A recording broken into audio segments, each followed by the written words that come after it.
Hala ba, kaixo arratsaldeon, hasiko dugu gaurko ezoiko bilkurako saioa, puntu bakarra dekogu, ingurukoa. Punto único, aprobación si procede de la solicitud de la concesión administrativa para la ocupación de una superficie de terreno ubicado en el dominio público marítimo terrestre para su utilización como sendero ciclable en la calle Ondragane. Y bueno.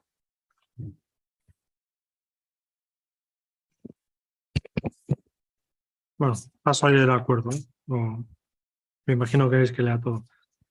Primero, aprobar la solicitud de demarcación de costas del País Vasco del Ministerio para la Transición Ecológica y Reto Demográfico de la concesión del Ayuntamiento de Gorliz de la porción de terreno urbano ubicada en dominio público marítimo terrestre de una superficie de 240 metros cuadrados para senda ciclable en la calle Ondragane a su paso por el arroyo Gasacha.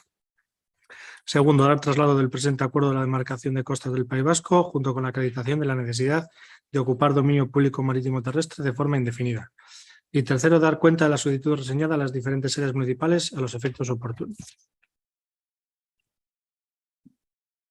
Ez dakit galderari deko zuen puntu honen gainean, bakarri da baimena eskatzea kostaseri, usteko bidegorria hortik egiten, ze berea da zorua. Hor, erretonda horretan, dakizu. Polikiroldegian begiratzen dira horrela. Hori kostasena da, eta gu bidegorria hortik egin nahi dugunez, haiek esan digute, egin dugu, bai, baina jarraipena eman behar dugu, bai. Eta haiek esan ziguten, hori egiteko, baimena eskatu behar diogula, baina betirako ja. Kontzesio bat, eta haiek baietz esango dutela, baina osoko bilkurak onartu behar duela. Tramite hutsa da, baina, bueno, zoru haiena denez, baimena eskatu behar diegu. Baina zurua zer delimitación. Bai. Bueno, ya claro, hori da.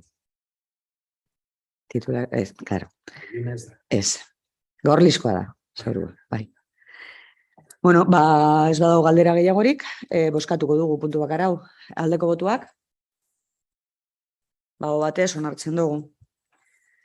Eskerrik asko etortzeagatik, eta honekin bokatzen dugu. Bai, Xabier?